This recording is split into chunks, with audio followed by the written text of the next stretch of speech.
छो न अचण जो वरे थो कोगा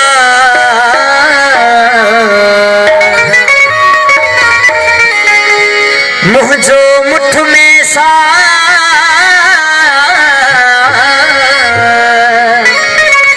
अल्लाह सजन सूरन न कयो असां दिल खपाए छदिया असां जो बयानो वतल्ला हो इन्हैया में न को करे आसरो है पराई अमानत पया असां दिल खपाए छदिया असां जो बयानो वतल्ला असां दिल खपाए छदिया असां जो बयानो वतल्ला इन्हैया में न को करे आसरो इन्हैया में न को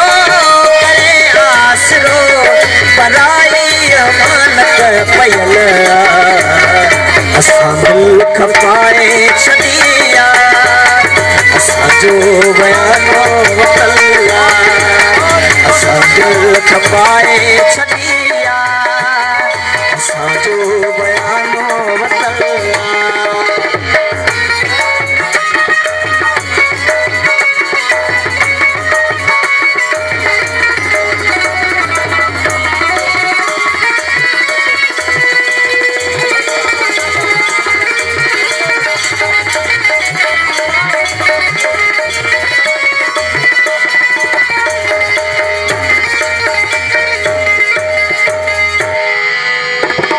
असां तोड़े मिसकीन माण्हू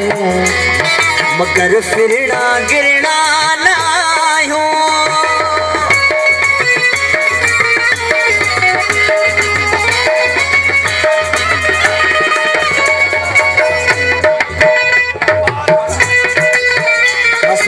हीर आमिर शेख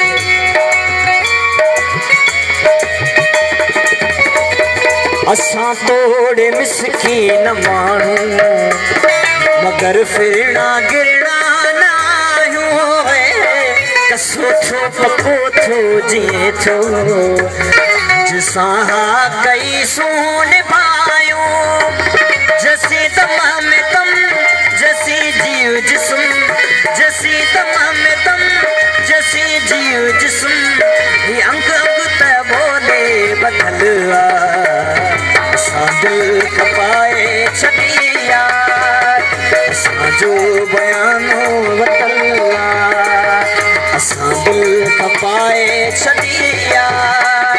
असां जो बयानो वतल्ला इन्हैया में न को करे आसरो पराई अमानत पयल असां दिल खपाए छदिया असां जो बयानो वतल्ला असां दिल खपाए छदिया असां जो बयानो वतल्ला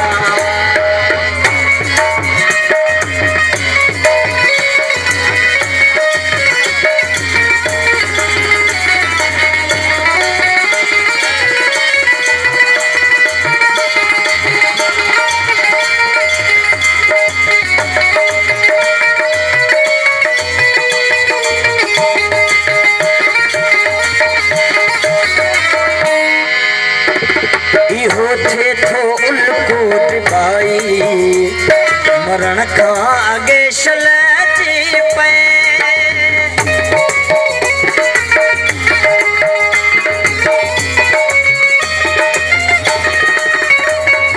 इहो थे थो उल्को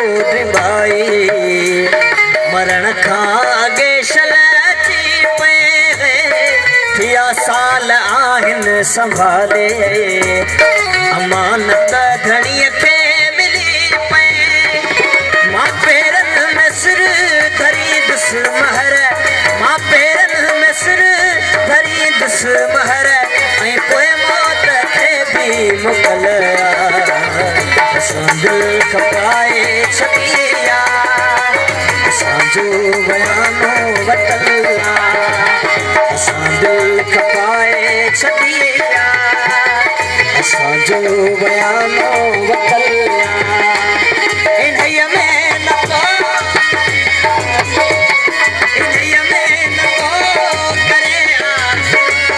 पराई अमानत पया असां दिल खपाए छॾिया असांजो बयानो वतल असां दिल खपाए छॾिया असांजो बयानो वतल इन्हीअ में न को करे आसरो पराई अमानत पया असां दिल खपाए छॾिया असांजो